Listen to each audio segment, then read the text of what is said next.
native Samuel Vera invaded the comic book world by starting his own company, Crazy Comics. From early on, illustrating came naturally for Vera. And here to share his sci-fi adventure series with us, Samuel Vera with There's an Alien in My Toilet. Hello. How are you? Good, how are you? Pretty good, Thanks for coming in. Thank you. This is so exciting. At the Kids Comic Conference. As publishers, need to make certain that we have something for everybody. Very much. And tell me about this little green guy. This is kind of your signature character, right? Yes, there's an alien in my toilet. My name is Samuel Vera, and I'm the creator, writer, and artist of There's an Alien in My Toilet. Your little thing with Santa Claus and aliens invading Earth and deciding Santa Claus is the guy that got to go after would make a wonderful animated series. There's an Alien in My Toilet, which is my newest project, which is a comedy series in all ages, comedy adventures. Well, Doodie's been exploited right now because he has a cameo in the adventure of Cosmic Dwarf. He's in Doodie's Adventures, he's in There's an Alien in My Toilet, he's in Hi, I'm Doodie from Uranus, he's all over the place. It's all about Doodie right now.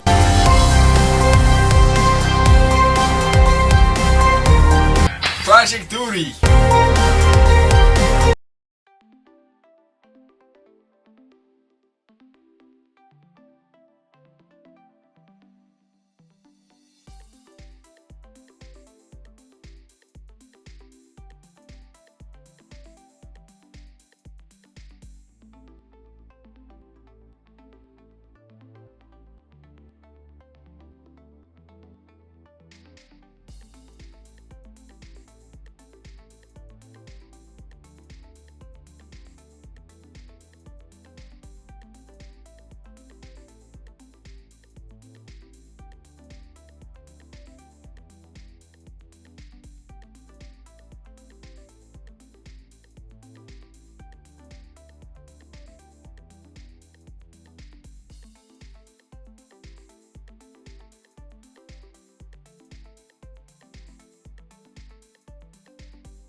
So the first year that I launched There's an Alien in My Toilet, I was surprised at the attention that we received. So one of the things I did was I decided to go all in. I took all my chips, all my poker chips, and I said, we're going to go to a licensing expo. Now, you know, my research told me that that's where you want to be. That's where the movers, the shakers, the decision makers, they're all going to be there, right? So we knew nothing. We had no legal representation. We didn't have a brand manager. We had nothing. We were just a bunch of young, you know, what behind the ears knuckleheads. So it was very expensive. It's like putting down payment on a house. And don't know how my wife agreed to allow me to put it on the credit card, but I did. So I went to Licensing Expo and introduced Doodie. And then there was a lot of attention from a lot of multimedia licensing organizations that wanted to represent the brand. We decided to go with a company called Circle of Confusion. Circle of Confusion, they represent Robert Kirkman, they represent, you know, the Wachowski brothers, the Matrix, you know, they're really big.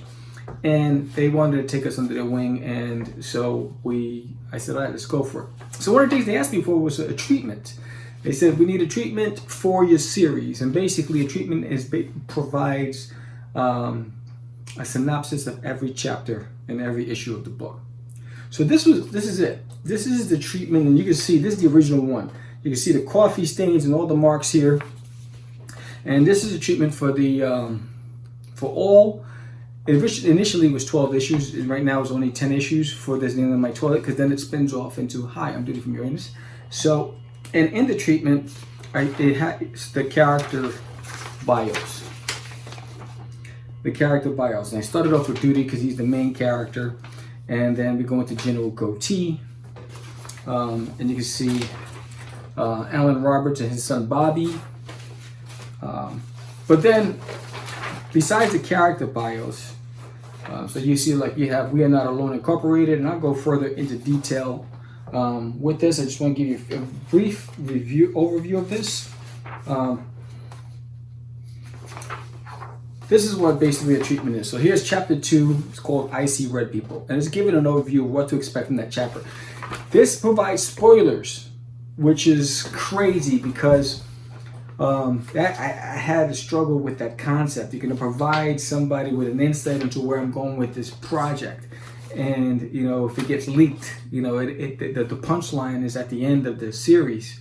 And that was the scary part. But they assured me that this is really just for the Hollywood executives or the acquisitions teams, that I didn't have anything to worry about. So each issue had basically a brief overview of the issues. And you can see here, this is for chapter 8, Tag You're It.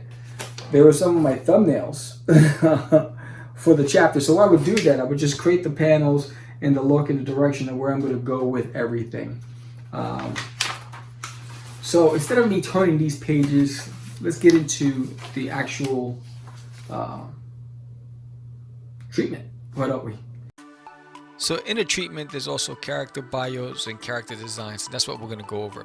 So here's Doodie and General Goatee. And basically, Doodie is the son of the leader of Uranus. And he's the only son, so he's spoiled. So I provide a little backstory into that.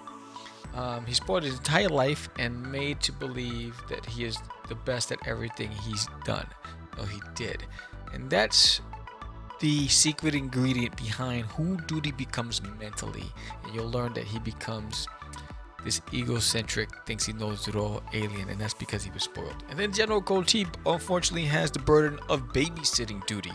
And he's the son of a former general and the seed from a line of military and political family. Goatee is highly decorated general, but he also has the burden of dealing with Doodie and babysitting because his boss is Doodie's father, which is why in issue number 1, First Flush, General Goatee sends Doodie on a fool's errand to Earth.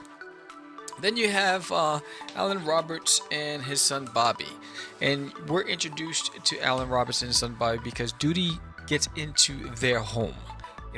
Alan is a single parent of one boy and an IT technician. He is heavily into science fiction and mysteries of the unknown. He is pretty intelligent when it comes to specs and system repairs, but he lacks real-world knowledge. Alan becomes so obsessed with trying to find the alien in his toilet that he quits his job and risks it all. So there you go. He truly believes that there's an alien in his toilet, and it's affected everything. And Bobby is an 8-year-old. He has an active imagination. He loves comic books, video games, and everything, and scaring his dad. Typical 8-year-old. And it's actually Bobby who sets these series events. He tells his father he saw an alien. His father starts thinking he sees things, and then he becomes the butt of jokes with his buddies. And then there's Herman the Chihuahua. Herman was raised in a breeding camp in Mexico and was taken from his home and shipped to America for sale. He's a Chihuahua who feels suppressed by humans who he finds to be dumb and inferior to him. He knows there's an alien in the house and will stop at nothing to rid himself of this freeloader. Herman thinks that Doodie is a talking jalapeno, and he wants to find that jalapeno and rid the house of that jalapeno, and that becomes the comedic part of the story. Then you got Special Agent Doe, aka John Doe, head of the Joint Extraterrestrial Task Force, JETF, and Master Interrogator, and he is tasked with finding where this UFO has crash landed and recovering the ship and finding that alien, and he will stop at nothing until he does. And you'll learn a lot about him as the series moves on. Yeah, so get ready for that one. It's going to be a wild ride. So then here we have two different groups, organizations. One is We Are Not Alone Incorporated, aka WANA. Right? A special non-profit national organization collected for the study of UFOs for the benefit of humanity. The team consists of a young prodigy by the name of Arnold, the financier Lee, and Monique, the technologically advanced. Right? So they are basically hired to find this alien in the house. And they're one of many different organizations that are hired to find this alien. Then there's No Boo For You, catching ghosts is what we do. And this is a group of ghost hunters hired by Alan Roberts to find the alien in the toilet. They are not licensed or an official recognized organization, just a bunch of thrill seekers who seek to decipher conspiracies. The team consists of 3, with Elvin as the team leader, Tyrone the muscle and second opinion, and Margie the handler. Then you have TJ, the janitor, right? A self-proclaimed conspiracy expert who works as the janitor in the office building where Alan is employed. He is a member of WANA and claims to have concrete evidence of alien existence and their motives for Earth. He is determined to induct Alan into his organization. And you'll find out his role in this series. But then you also have NPOW, Nasty Piece of Work. Led by the vindictive Mr. Hex, this band of villains serve only one purpose, that is to oppose the democracy of planet Uranus. Mr. Hex and his goons, Guns and Trigger, aggressively work to destroy order with the intent on creating a dictatorship throughout the universe. And when they find out that Doodie is off the world, they're going to use that to their advantage without giving away too much. But these guys are definitely nasty pieces of work, and you want to find out more about them in the coming issues. Then you have the 3Ds, Dee Dee, Dolly, and Daisy. Now, there cannot be a comic book without the girls in it, right? So this is a young clique of girls who seek adventure and mischief. Dee Dee is in love with Doodie and is concerned he has been gone for too long. She is also the sensible one. Daisy is the flirt who uses her beauty to her advantage. And Dolly is the brains and the tough one of the group. And you'll find out more about these ladies in the episodes to come. The reason why I'm not showing you the treatment is because there's spoilers in it, so you're going to have to read the book. What's up, Doodie? Are you tired? I think he's tired. So one of the things that we did early on also, I was big on voiceovers. So it's now defunct. I still own a .com, doodiesworld.com. But on doodiesworld.com at that time, there was a lot of commercials with Doodie doing the commercials. And I did the voiceovers. And so I'm going to show you, you're going to hear some of the clips of some of the commercials of Doodie's voice. Not only Doodie, I also did Herman. So I did Doodie's voice, I did Herman, and then George did Cosmic Gorf. So there's a scene where Doodie and Cosmic Gorf are at a pub, right? And Doodie is just going on and on and on and on. And so George did the voiceover over that. And we did a lot of those things because I felt that it created more of the appeal for the audience. Because for a lot of the fans at that time, Doodie was just as real to them as he is to me. And so when I provided the voice to the face, it just created more of a want to know more from the character, from the world he comes from, and it became more endearing for Doodie. So here's some of those clips that we're talking about. Hi there, I'm Doodie from Uranus. If you haven't heard already, I am the star of There's an Alien in My Toilet, a fun adventure series by Crazy Comics. So stop by doodiesworld.com for all of your Doodie adventures, and remember, it's all about Doodie. Catch the craze! Ay caramba! It's a talking jalapeno! That's right, you heard me. A talking jalapeno. Watch as I, Herman the Chihuahua, goes after the talking jalapeno when he comes into me casa. And there's an alien in my toilet part 3. You don't wanna miss this. Bye bye. 2 years after Doodie's first trip to Earth. Location, Laboria. Haven to smugglers, heroes, and others. It was amazing. I mean, they unleashed an entire arsenal at me. A futile attempt. You don't say. There was a lone soldier. A soldier? Wow.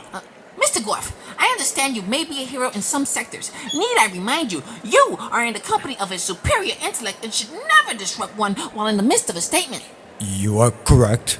I apologize. Please, continue. Where was I? Oh, yes. There was a lone soldier, outnumbered and surrounded. They came from the air, the sea, the land! To find out what happens next in... Hi, I'm Doodie from Uranus. Visit crazycomics.com for all of your Doodie adventures. Until next week, don't forget to sign up for the launch of There's an Alien in My Toilet on Kickstarter.